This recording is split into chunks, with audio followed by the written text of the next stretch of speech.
Ducks Disappearing by Phyllis Reynolds Naylor. While Father was at a meeting, Willie and his mother had lunch in the motel. "Look at the ducks," Willie said as he ate his soup. A mama duck and her ducklings were marching proudly across the courtyard. "Let's count them," said Mother. 1, 2, 3, 4, 5, 6, 7, 8, 9, said Willie. A duckling ran out of the bushes. 10, Willie added. Another duckling came out from around a lamppost. 11, said Willie. One big duck and 11 ducklings. "We will be staying at this motel," Mother told the waitress. "I'd like to see if our room is ready." "Go ahead," said the waitress. "I'll watch Willie." Willie stayed at the table eating his soup. He counted the ducklings again, then he blinked. This time there were only 10. One mama duck and 10 ducklings. He went out into the courtyard. When the big duck saw him coming, she waddled away, her ducklings behind her.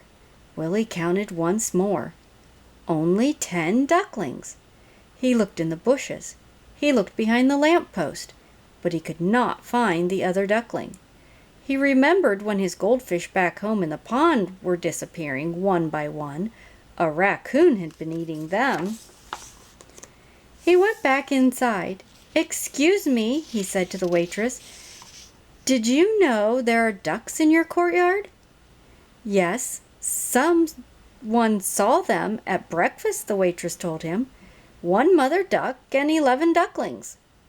"Well, now there are only 10, said Willie. "I'm sure the other one's out there somewhere," the waitress said. "There's no way it could leave the courtyard. How about finishing your soup?" But Willie didn't care about soup. He went back outside and counted again. 1, 2, 3, 4, 5, 6, 7, 8, 9. Now there were only 9 ducklings. He looked in the bushes, behind the lamppost, and under the benches. And then he went inside and up to the desk in the lobby.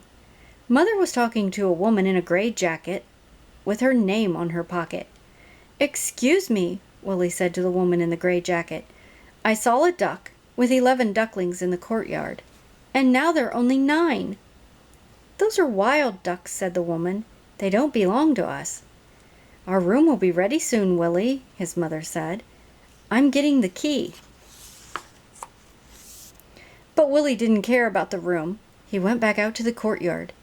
The mama duck was pecking for bugs in the grass. Willie counted her ducklings. This time there were only 7. He looked everywhere. In the bushes, behind the lamppost, under the benches, among the rocks. 7 ducklings. That was all. Something bad was happening to the ducklings, and it was happening very fast. He went inside and over to the bellman who carried suitcases. "Excuse me," he said, "but ducks are disappearing." There was a mama duck and 11 ducklings in the courtyard, and now there are only 7. "Maybe they flew away," said the bellman. "They're too young to fly," Willie told him. "They're so small, I could hold one in my hand." "Beats me," said the bellman. Willie was worried. The next time he counted the ducklings, there were only 5. He ran inside and over to a man who was vacuuming the carpet. "Excuse me," he cried, "but something's happening to the ducks in the courtyard. Just a while ago there was a mama duck and 11 ducklings, and now there's only 5. "Well, they're not in my vacuum cleaner," the man said with a laugh, and went on with his work.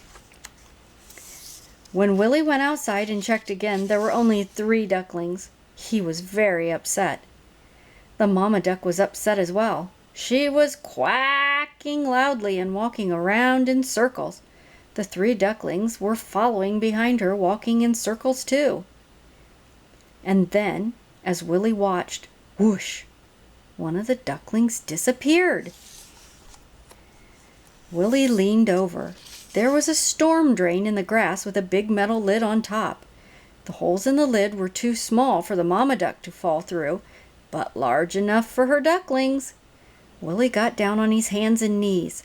There were 10 ducklings at the bottom of the storm drain, cheeping loudly. 10?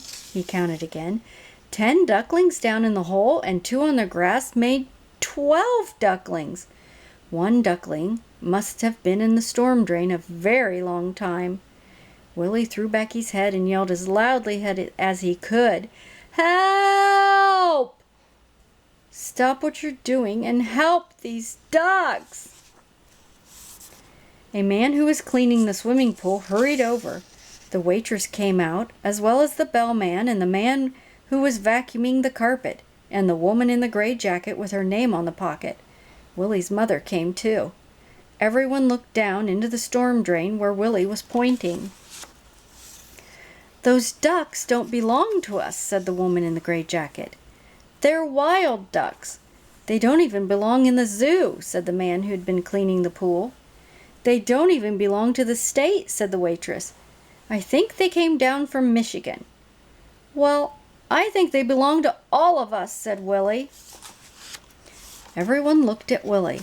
"Let's lift the cover off," said the bellman to the man who had been vacuuming the carpet. "I'll get my leaf net," said the man who had been cleaning the swimming pool.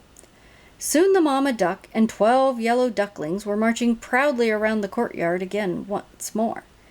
And the woman in the gray jacket, with her name on the pocket, said that she and the others would look after the ducklings and would cover the storm drain until they were old enough to fly away. "Good," said Willie, and went back to finish his soup.